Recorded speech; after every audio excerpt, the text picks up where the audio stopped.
I love people that can develop a rose from concrete. People like that. People that can come in and you already ready made, and you don't even have to do as much. I'm not even impressed with somebody say as an interviewers would say, I got 20 kids coming with me. That used to turn me off. Oh, that used to run you down. Oh, that turned me off. Well, you and your kids, go ahead on. I called him that night and I said, "You're it." That talk that I was speaking to is that you were controlling kids' lives based on you, not a program. When I walked away from my school when I got promoted, they asked me who I was coming with. I came by myself. Mm-hmm. No one came with me. Build a talent within. That's what real leadership is. Find a talent within the building. Sometimes it's hidden, you got untapped, but develop that before you start bringing everybody in because you work with them and they already have. No. Now, with this big old task you got, taking on Carol City, one of the largest, if not one of the, what they call it? I call it the big stage. The big stage or the 7. You said the top, earlier. Yeah, the top 7. Top 7. Top 7. With all of the challenges you have, how do you have time to start that program that you have, Peace Swap? How do you have time for that now? Because the love for children, right, has to come from inside. It's not something that could be taught and developed. Mm-hmm. Our black kids, our black, brown, and tan children don't typically learn to swim. They'll get it. They love water. But they don't typically go to a formal swim lessons. And I started as a lifeguard at Brentwood Pool and Murder Grove. So you had a little. I had some background. My mom, I saw the importance of it, but I didn't see a lot of individuals that looked like me when I made a big stage. Like I sit on the American Red Cross Scientific Advisory Council in Washington, D.C. When I look around the table, it's 1, 2, 3 that look like me. And it's a room of 70, but I'm speaking on the importance of why our kids drown at a higher rate and what really works. So I founded a program 10 years ago, Peace Swap. Professionals, because I'm a professional, we share with a person with a purpose. So I brought in professionals that look like me, that can teach CPR, that could teach swim. My mom is a doctor, so she came in.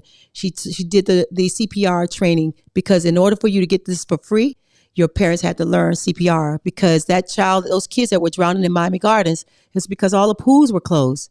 And so kids still were getting in the water, but 2 kids on one day woke me up. There was a incident. One was 1 was 2 years old. Mm-hmm. Same day, 5 minutes apart, the 911 calls went out. The mother ran down the street holding 2 cell phones and left her child at the bottom of the pool because she panicked. And the grandfather did jump in the water and pull the child out. I remember seeing it on the news. One of the kids didn't make it. The other did. And I said, if I find her, I'm going to teach her how to swim. And from there, I said I was going to start off with 40 kids. And it jumped to 800 to 2,000 every year. So now I'm having an impact. And it's not one reported incident since this program started that went through me. I'm not a drown-proof program. That's right. Yeah. But I'm teaching kids. They're becoming the lifeguards now. They're becoming my instructors, my daughters, both. All of them swim and teach. I'm not able to physically do it at the level I used to, but I'm trained enough that they can do it. But that's what happened. Yes, I run a program and I'm not going to stop because I'm a principal. That's amazing. Yeah, I'm not going to stop that.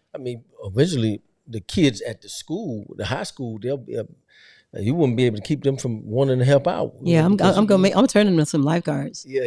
Swim team's coming back to Carol City, by the way. That would be amazing. Yeah, it's coming back. That went out. I don't think we had that in a long time, but yeah, we could bring it. A swim team. A swim team, tennis. Yes, tennis. Soccer's back. Softball, baseball's coming. Basketball, volleyball for boys, flag football for girls. Because a lot of that faded away. All went away. Yeah. And coaches are so instrumental. Coaches is what kind of they give you like that home away from home or that father figure or that mother figure that you don't have. Yeah. Coaches have an impact. You know what I like about Coach Stubbs is that he gave everybody in the faculty meeting, he gave them his cell number. And he will show up and sit right there next to them players that giving them problems right in class. That's like old school Joe Clark style, He knows. You got a problem, the teacher pick up the phone, he go in classroom to classroom, he'll sit right there. And he's a teacher. And why did all those programs go away? We always thought it was due to funding, county funding. They lost a lot of funding in the counties. That is not true. So what did it? Leadership. Leadership. Yeah. You want it, you ask for it.